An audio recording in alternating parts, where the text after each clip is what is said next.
16 Feb. 65. Dearest Suzie, I received the tape from you today and was glad to get it. I was tickled at the boy. I'll bet you have your hands full with them. I'm glad Shirley likes your pins. I will get her one and send it to you as soon as I can get into town. I'm scared to go into town, although it is not off limits anymore. I still don't go any more than I have to. I'm about to go stir crazy because I haven't been off the compound in about 2 weeks. The walls are closing in on me. The camera didn't come back yet. I'll get it in the mail to you as soon as I get it. We finally got our orders last night, and of course, we all got drunk. The old man made a big production out of it, with pictures and newspaper accounts and everything. You might pay attention to the Orlando papers. They may carry the article next month. They will also probably carry the article about our awards, too. We will probably have an awards ceremony next month. I know that I have already earned 6 air medals, but it takes a long time to get them.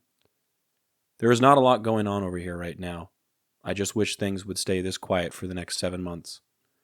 I love you all and miss you very much. Kiss the boys for me. All my love, Bill. In this letter, Bill writes about something that gives us a glimpse into how the war was being portrayed back home, newspaper coverage. He tells Suzie to check the Orlando Sentinel because their unit might be featured along with an upcoming award ceremony.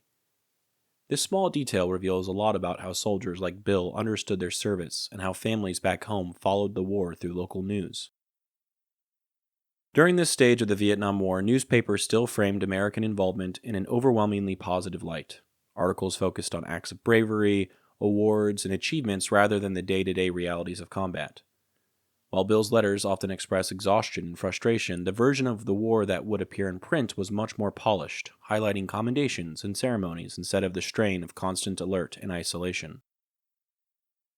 Bill himself acknowledges the public-facing nature of it all, mentioning that their commanding officer made a big production out of their orders, complete with pictures and press coverage. For families back home, seeing a loved one's name in the newspaper was often a point of pride. It was a way to feel connected, to believe their sacrifices were being recognized, and to reassure themselves that their soldier was doing well. But that kind of public recognition didn't always match the private experiences of those actually fighting. Bill's letters show how isolated he felt, stuck on the compound, afraid to go into town even though it was no longer off limits. The walls were closing in on him, yet back in Orlando, the headlines might tell a very different story. The military played an active role in shaping how the war was reported, working closely with newspapers to highlight achievements and boost morale. Bill's mention of the upcoming award ceremony is a reminder that these moments weren't just for the soldiers. They were carefully documented and sent back home to reinforce the idea of progress. But, as we'll see in later letters and have already seen, the reality of Vietnam was far more complicated than the stories printed in the local newspaper. I was fortunate enough a few years ago to go to the Library of Congress and actually do a bit of archival research on this project. One of the things I did was look through nationally popular newspapers in the U.S. for mentions of Poppy or the 114th Aviation Company. I didn't find the one mentioned in this letter of the Orlando Sentinel. The only mention of Poppy I found anywhere was in the Chicago Tribune. They were doing a day in the life of a soldier and mentioned him as a helicopter pilot on a radio. Maybe I'll read it to you all on the show one day. The photo I chose for today reflects a slice of daily life for Poppy as a soldier, not one likely seen in American newspapers. It shows 2 women washing clothes on a patio outside. Behind them is a gate with sandbags stacked around it.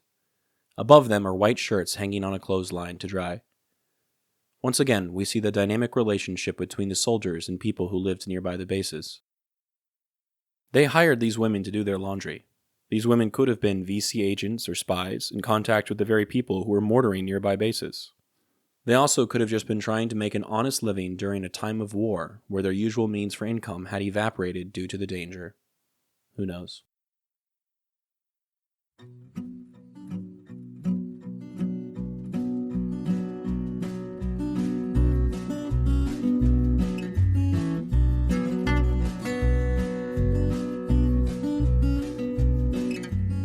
I'm Alex Lowy, and I hope you have enjoyed listening to this episode of Dearest Suzie, and receiving messages from the past that my Poppy wrote exactly 60 years ago.